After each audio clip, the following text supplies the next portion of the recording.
Hello, hello. Welcome to the Dharma Talks with Kenlin. This is soul education for the awakened woman. And it is Sunday, January 1st, what some call New Year's Day. It's the beginning of 2023.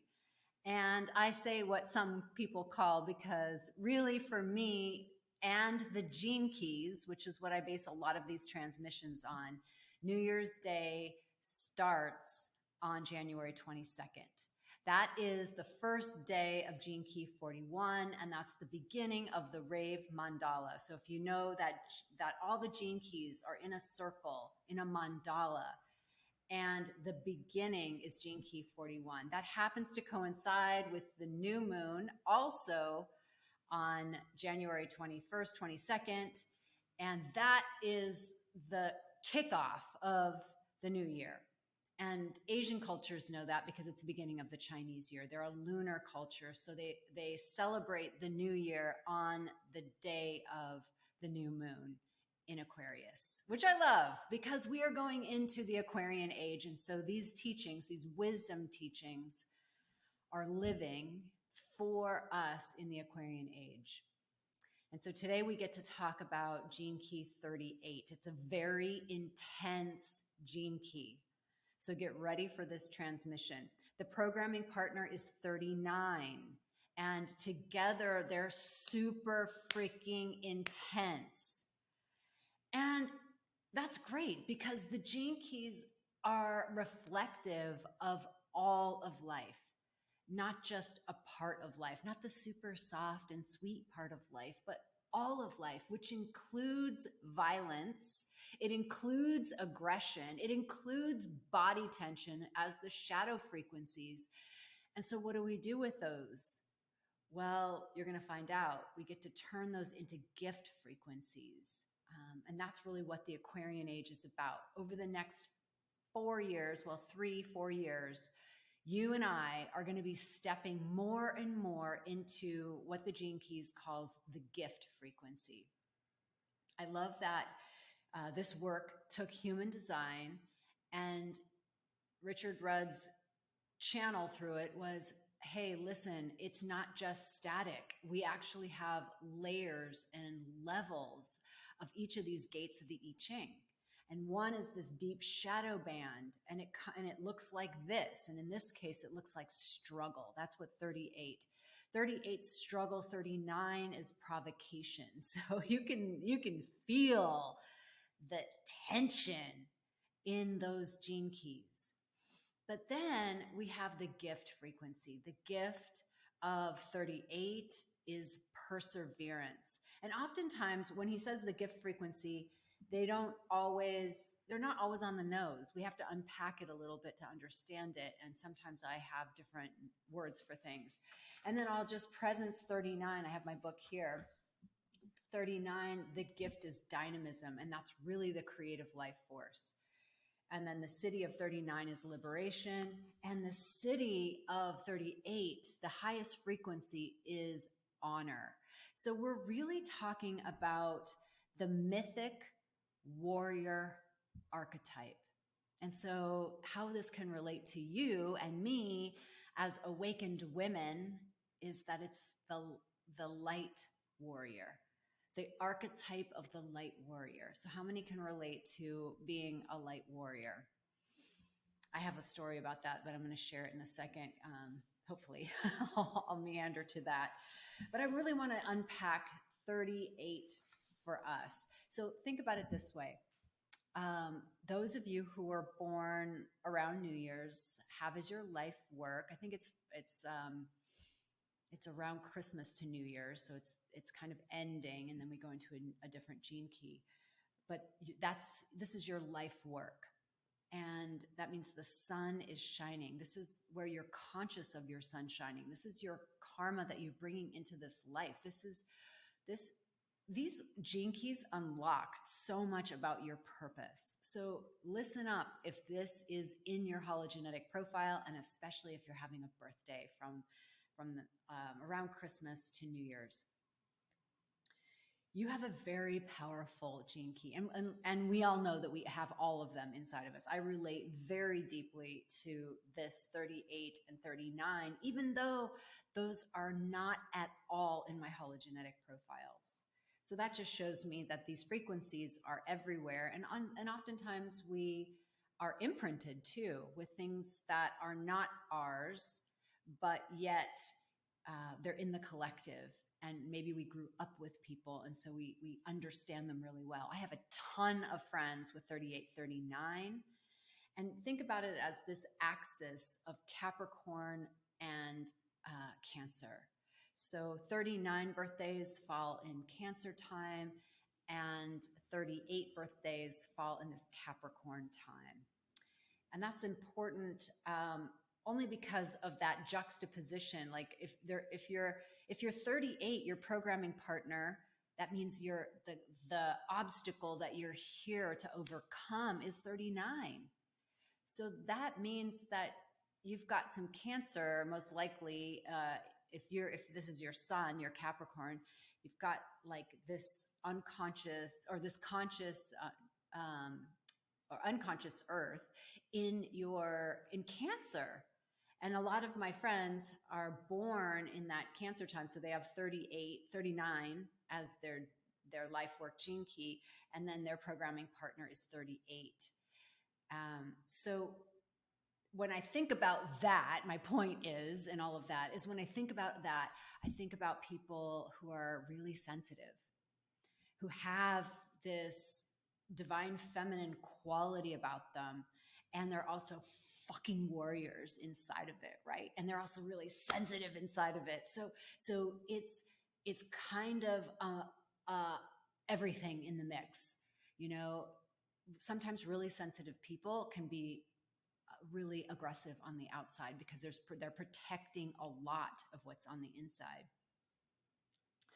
There's also this aspect of the people that I know. It's fun knowing people's gene keys in my world, because I get to, as a projector, I love to like analyze the other, because projectors are here for other people. So we're here to understand the other and reflect it back to them. So what I see with these people is that they're incredibly strong. They're total warrior. And they've really mastered the gift frequency. Like maybe in their lives before, they were doing self-destructive shit, like, getting into drugs or being rebellious, or like promiscuous sex, things that would actually harm them. They would do some of that kind of stuff. But now when they've evolved spiritually, what I see in them, and if you have a teenager who's doing that or has this life work, you can really hold the gift frequency for them, knowing that they're going to get there. That they just, those kinds of obstacles and those kinds of experiences when they were younger have taught them, they needed them because they taught them something about life. And what they taught them was like, don't do that. Don't hurt yourself. Your warrior quality is not meant to hurt yourself, but these people had to hurt themselves in order to know not to hurt themselves. Can you relate to that in your path? So what I notice is these women are badass warriors, and they have the level of stamina that's required to, I'm going to use the phrase that one of them uses, to pierce through the veil. They pierce through the veil. Like they're unstoppable, because this is like 38. Let's come back to 38, because that's what we're talking about here. 38 has the quality of the bulldog.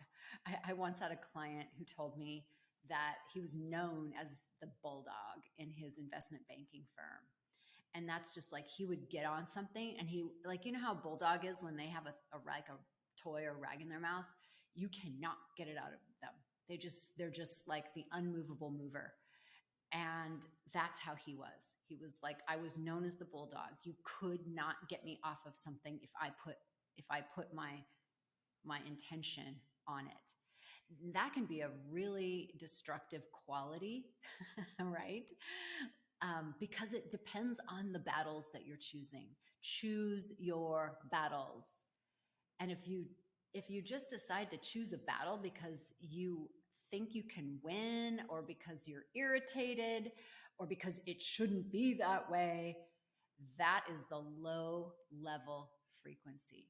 And sometimes I get caught up in that. I remember when very early on in my business career, I hired a group and to look at my email database, and they lost all the first names in my email.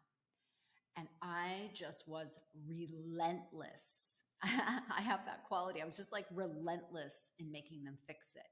But the truth is, like, I only had like 900 names or something like that. So, and my work has evolved so much from there. I don't even, I don't know who's on my list from that original 900, but I remember that quality that I had, the bulldog quality. And I, as I did kind of my year review, which you may be in the phase of doing a year review right about now, my year review, I was like, okay, yeah, I need to pick my battles. That was a phenomenal waste of my time because I decided to not let go. So if you pick your battles, then you become unstoppable and you have the capacity to overcome so many obstacles. You have incredible capacity. I want you to know that. As a light worker, you should be on the front line, sister, because you are built for this. You're like the warrior of Sparta, like who just knows. But you can direct it in your way. That doesn't mean you have to literally fight, but you have the energy of fight in you. And so what that means is that you're going to take a stand and you don't give a shit. It's like the honey badger thing. Remember that fun little meme that went around, or video that went around? It was like, the rattlesnake was going after honey badger, and honey badger would just like whack that rattlesnake. And then there's this voiceover of the guy who says, honey badger just doesn't give a shit. You are honey badger. When you get yourself on the thing that's you are here to do, your purpose, something bigger than you, something bigger than your ego. That's the key right here, because you can't go to gift frequency if you still have ego. Let me say it differently, because it's only the city level that we don't have ego. But let's say at the gift frequency, you are not being run by your ego. You've done enough personal work where you can die to those desires to be right or to have power over. You can easily just shapeshift out of that and then realign with your bigger why, your bigger purpose. And if you don't do that, then what happens is you take that incredible energy that you have access to and you turn it in on yourself. And that sucks. You start to blame yourself. So the aggressive pattern for this gene key is to blame other people. But the reactive pattern, it's always the repressed or collapsed pattern that's a part of the shadow frequency, is to turn it inward and blame yourself. And if you do that, what happens is, in this gene key, because your programming partner is body tension. Do you ever notice that? Because it's stuck energy. There's no flow. You're going to manifest it all over your body. And it's like, if it's in your neck and, oh my God, in your shoulders, just know that there's really nothing wrong with your neck or shoulders, right?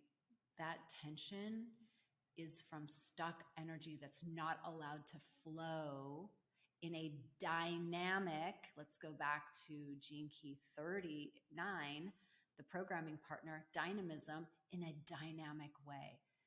That gene key is like creative.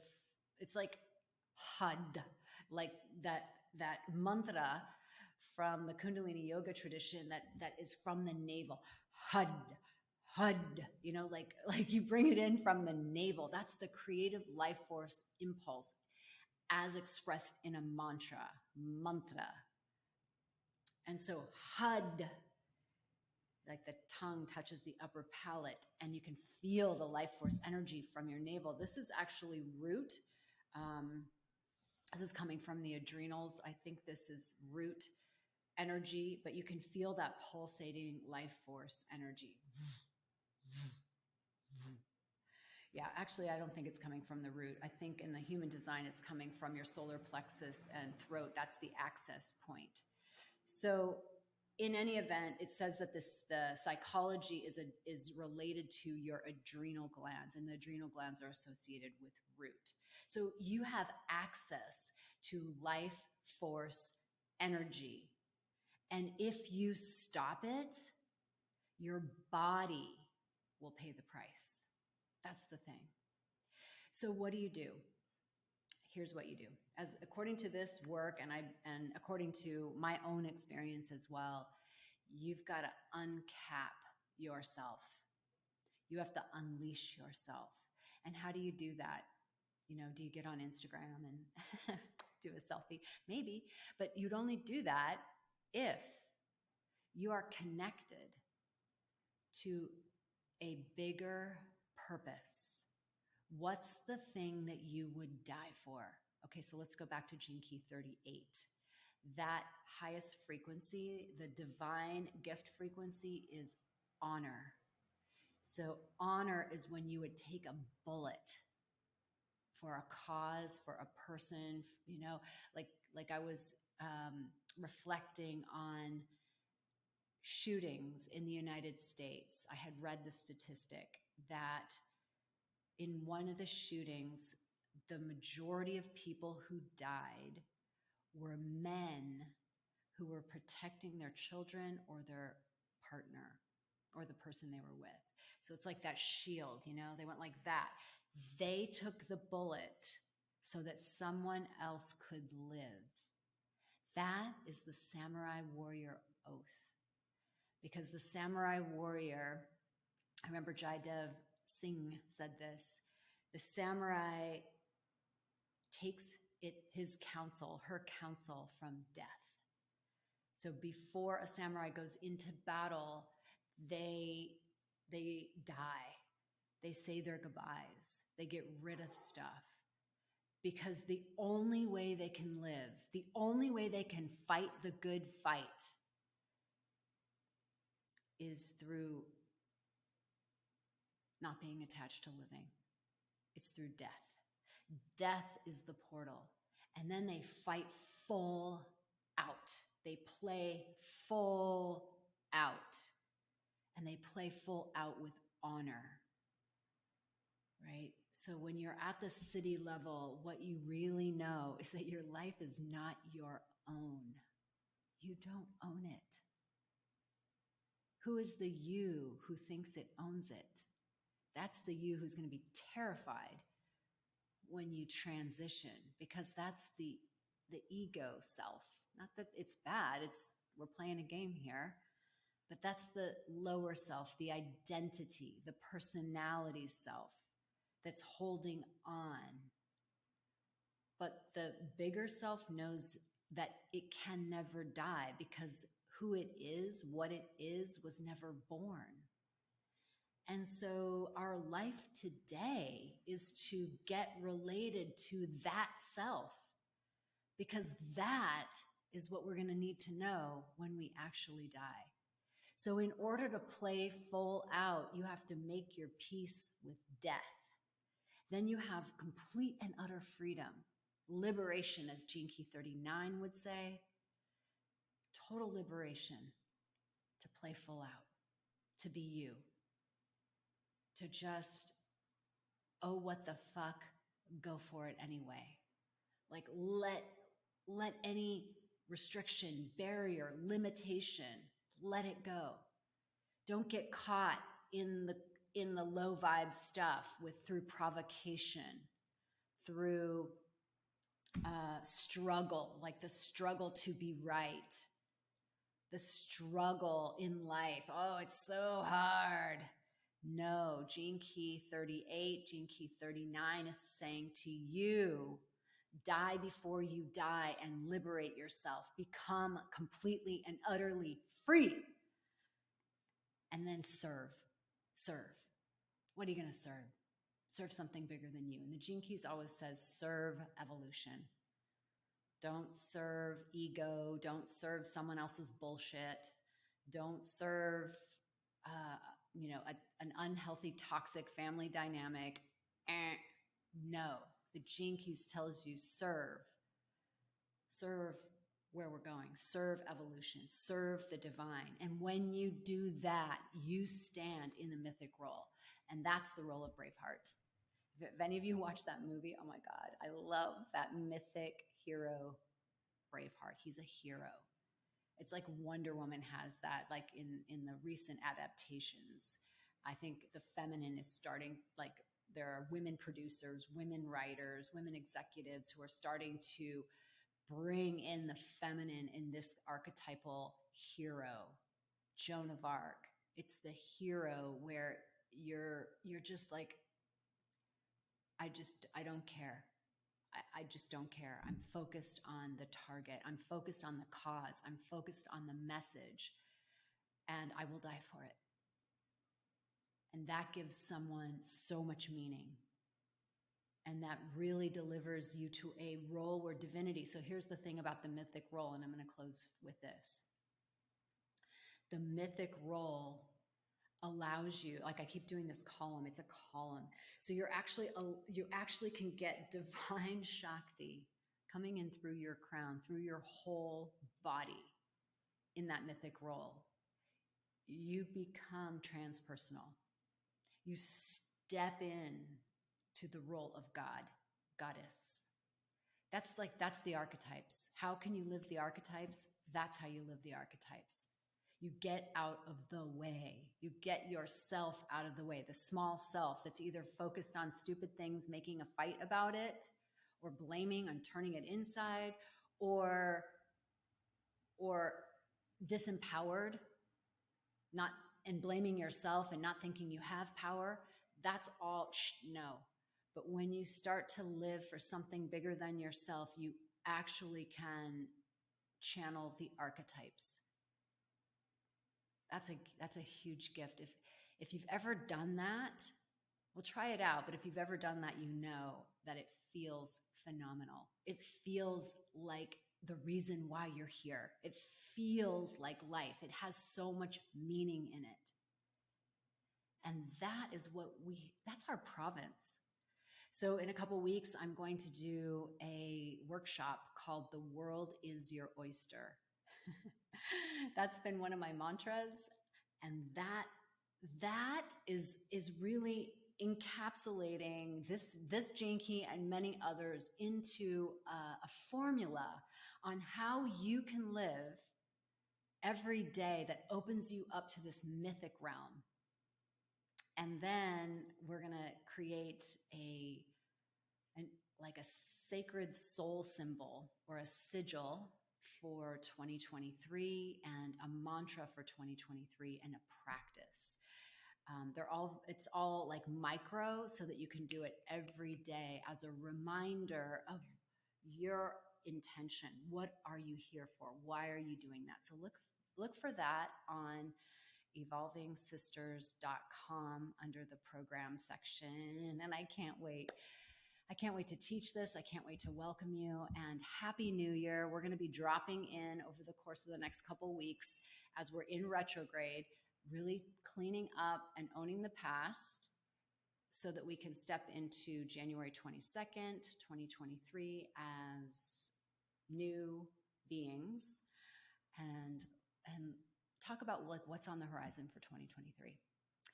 All right, that's the transmission. Mwah. Love you so much. Thank you for being here.